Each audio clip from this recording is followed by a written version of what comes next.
Footsteps soft upon the floor, creaking planks behind the door.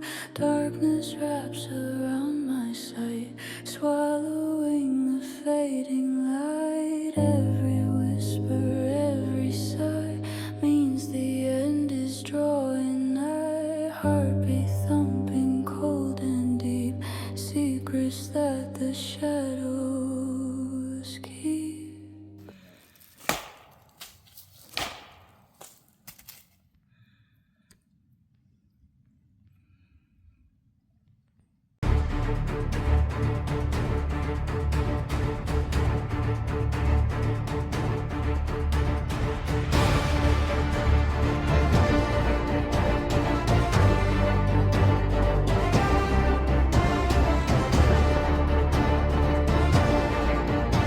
Oh, there's a little... Yeah, so I cruise down there sometimes too and look for tracks because we can check it out if you want. Because I would imagine. And it's almost got a trail to it. Yeah, I would imagine they probably would take advantage of resources like that. Yeah.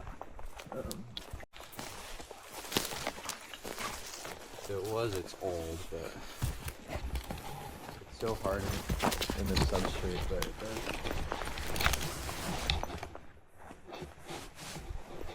Interesting.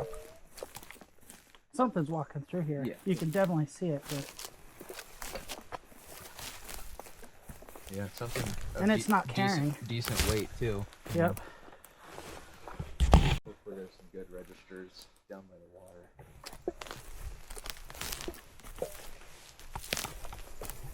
water. The best track, one of the best tracks I had seen, I really regret not paying more attention to, so I try to. Yeah, see, okay, one thing I'd like to point out is, like, this is us. Yeah. And then when you get these bigger, deeper impressions, Yeah. so whatever that is heavy. Yeah, no, definitely. Definitely heavier. And this is, I mean, this would be a resource that critters are coming down to.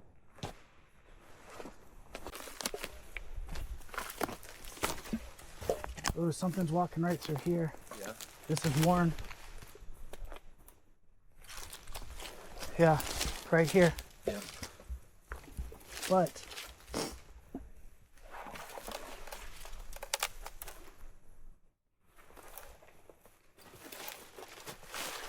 nothing definitive.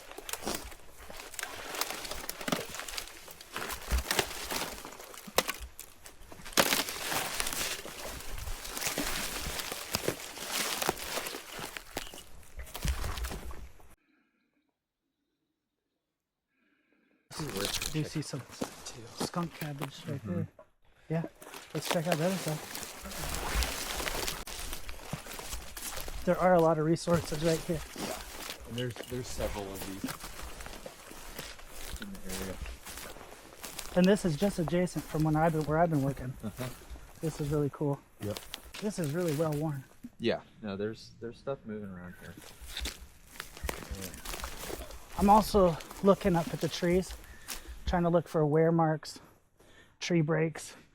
Like you said earlier when we were talking, that just a simple break is not very significant. Twist. But once we get the twist, that's also what Matt's been talking about too.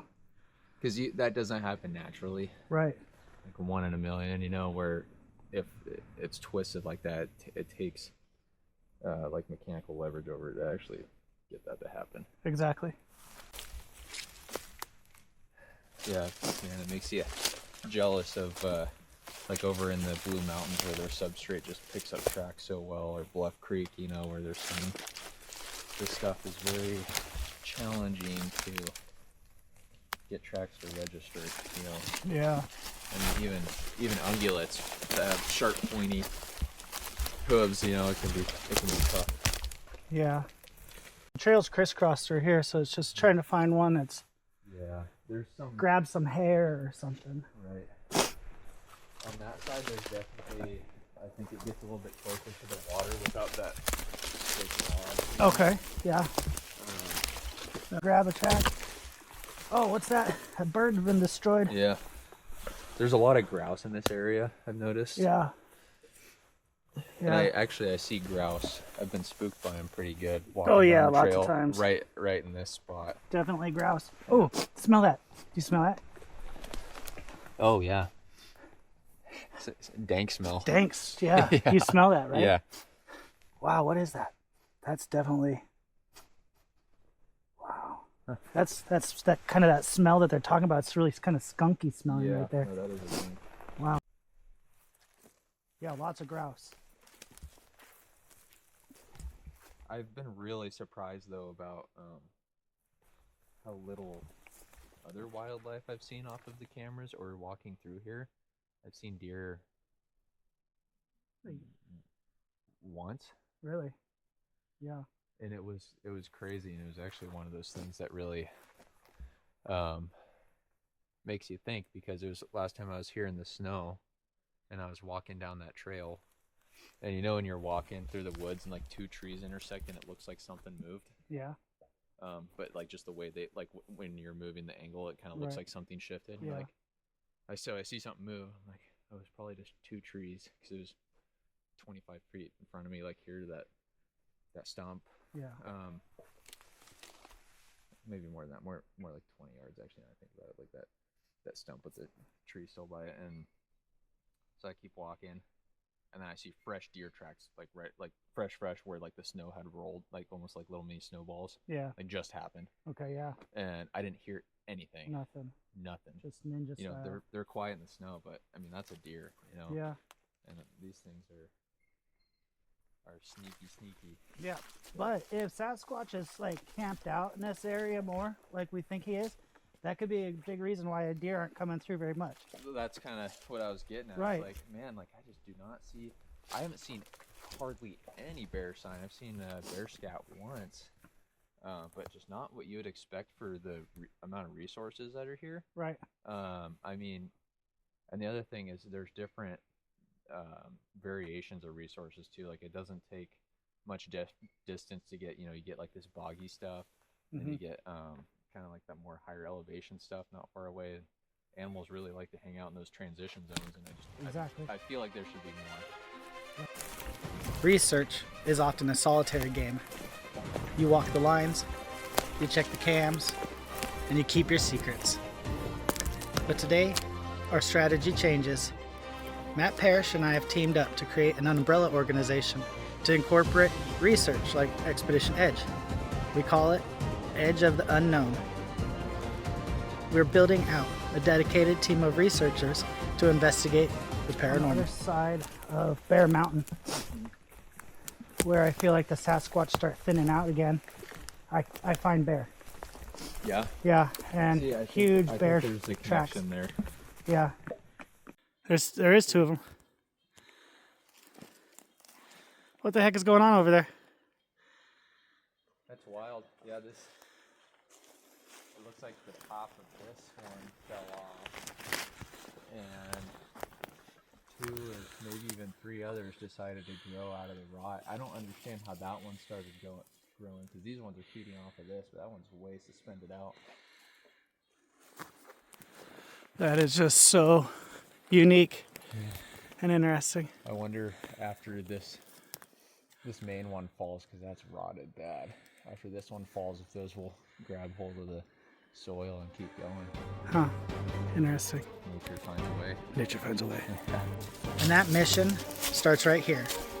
Today we meet up with Curtis, a local researcher who has been tracking Sasquatch activity specifically in the Mcdonald Creek drainage. What do you got there? 17. I mean, probably not anything, but just trying to be detail oriented and look at whatever we see. That'd be in that 17-inch range.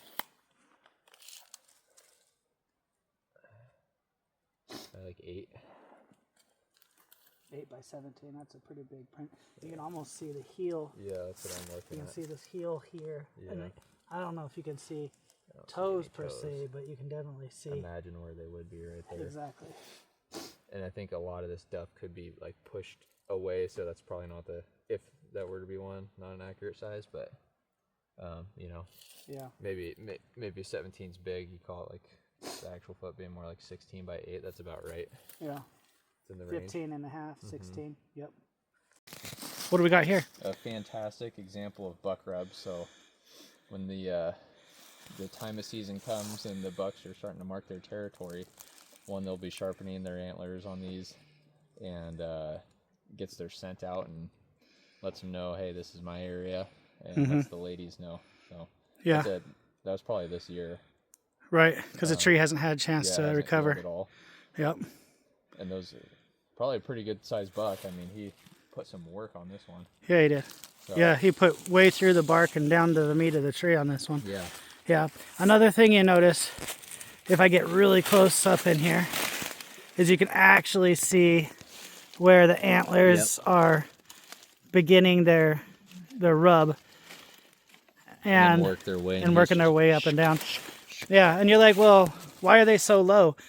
Well, technically that's, you know, that's about 4 feet high at the top of these rubs, and they rub down, you know, then they really get into it. So he's putting a lot of the weight is right here where their main body part would be. Yep. After conversations, ironically, we discovered that the drainage doesn't just border my area, it adjacents to and actually overlaps my west research boundary. The terrain I've been studying and the terrain he's been studying are one and the same.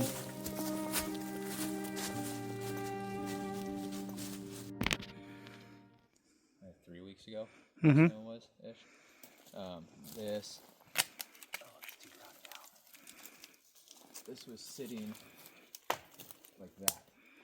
Oh, I got a picture of it too. So this was like that last time I was here. uh-huh. Which is, you know, it does look like natural breaks, but it's weird. You know. Yeah. The way you look at We it. set out to investigate his area, searching observations and comparing field notes. By combining our eyes and our ears on this land, the puzzle pieces are finally starting to fit together. Yeah, so there are some that look like blowdown, like you said. But there are other sticks that have been put in here, branches that have been put in here independently afterwards. Like this is too big to be a branch from this tree or really any of these. Right. Yeah, that one's been brought in. This one's been brought in. That big one over my end has been brought in. This one's a blowdown. This one's definitely a blowdown. But some of them have been brought in. You're right. So we just came across this track, and again, it's so hard to see on video, but look at that. There's Call that 11 11. by, try not to disturb it too much, 5.5. By 5.5. And check it out. You can see what almost look like. You can see it almost looks like toes, you guys. I can see that on the video. It's certainly flattened right there. Let me see. I'm gonna look ahead. Wow. Yeah, it looks like something came right through here. And there's this little trail right through here. Curtis is checking it out, see if we can't find another track. Yeah, I mean, there's definitely a game trail through here. Yeah. This is right off of Curtis's spot where he's got his cam set up.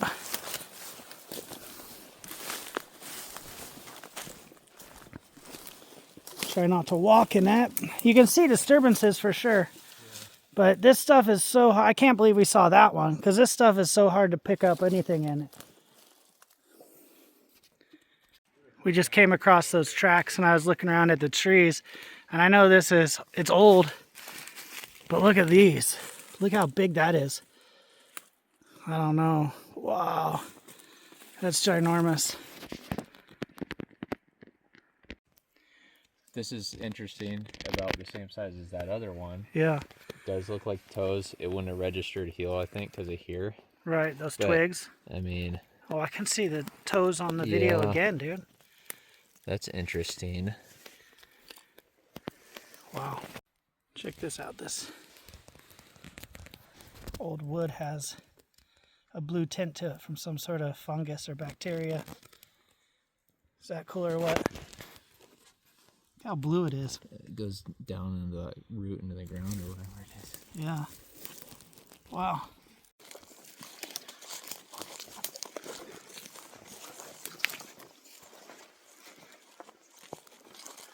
Found this little clearing we're checking out. Another one of these little benches. We thought we saw something, and we did. We saw a squirrel. Scary squirrel. Scary squirrel. Oh, we're getting close. Yeah, we are. I think this is probably, A good descending spot. yeah. Yep. For our future adventure. Yep, that is a good stopping point too, before we get too crazy. So Curtis has told me about this spot, and he hears sounds coming from this Mcdonald goalie. So right here, you can see a fairly easy descent, and we can hear the creek pretty good down in there. So I think on a future adventure, we'll come back here and try to get down there and see if we can't see any more evidence. So far, we've seen quite a few tracks. Some pretty cool breaks. This is a good spot. Yeah, Squatch do love the steep and the gnarly. This is a good spot.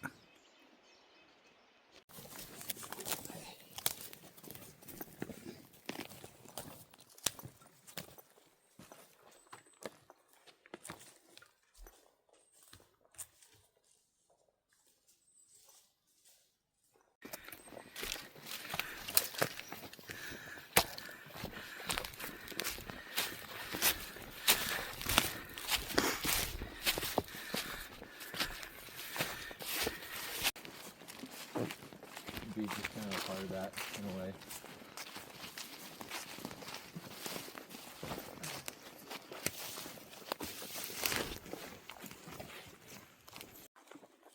Possible tree structures, they're not nearly as interesting to me as the ones over here because you can kind of tannins. Yeah, the tannins. Tannins in the water. Yeah, make this water all brown. This is epic, dude.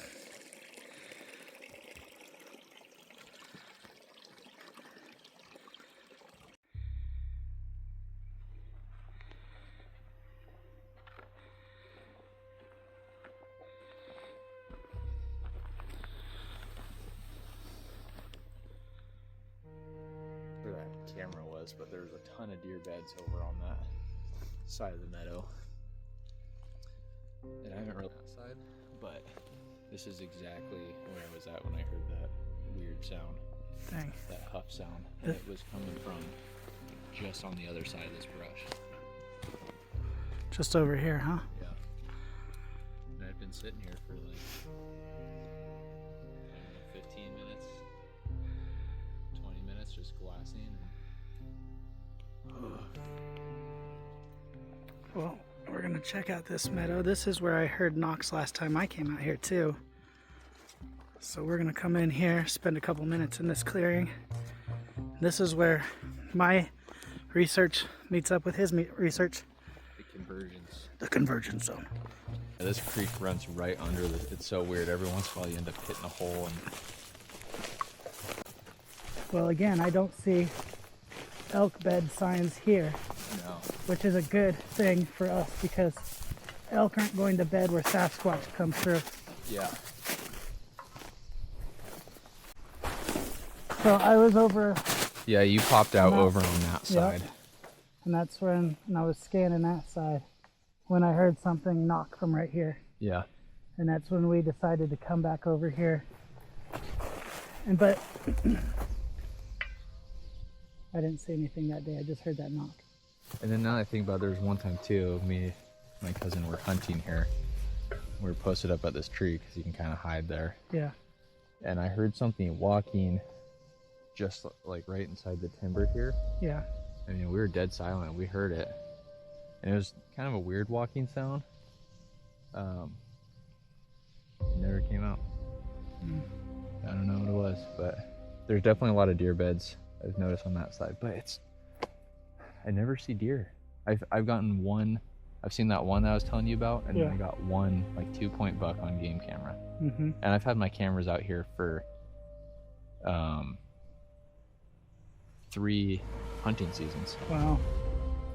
I mean, 300 seasons and no deer. yeah, so I don't hunt here anymore because I'm like, Yeah. well. But there is deer. I mean, you see the rubs over there and stuff. Right. So, but I just would expect to see more. I don't know if it's how dense it is here. You just don't. They hear you way before, you get a chance. Yeah, but that's why this clearing is a perfect opportunity. Yeah. And you still don't see them here. No. I always tuck in the brush right there. Mhm. And usually I'm by myself, so I'm fairly quiet. Sneak up and Yeah. glass. Yeah. Never.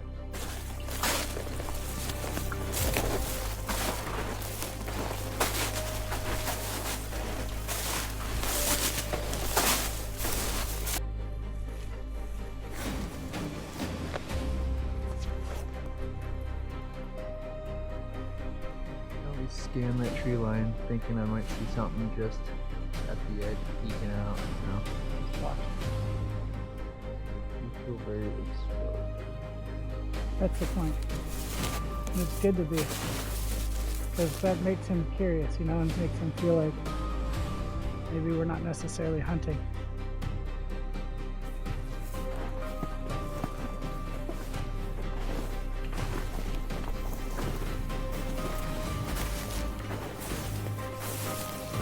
Curtis, moving forward, will be contributing where he can.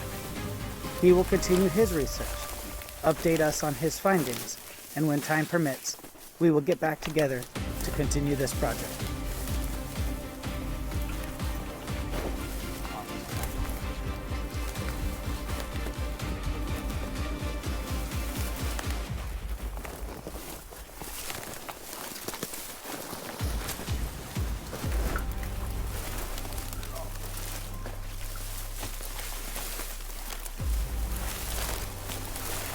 You made it this far in the video? Awesome, thanks for watching. And if you did like it, please hit that subscribe button and leave a comment in the section below.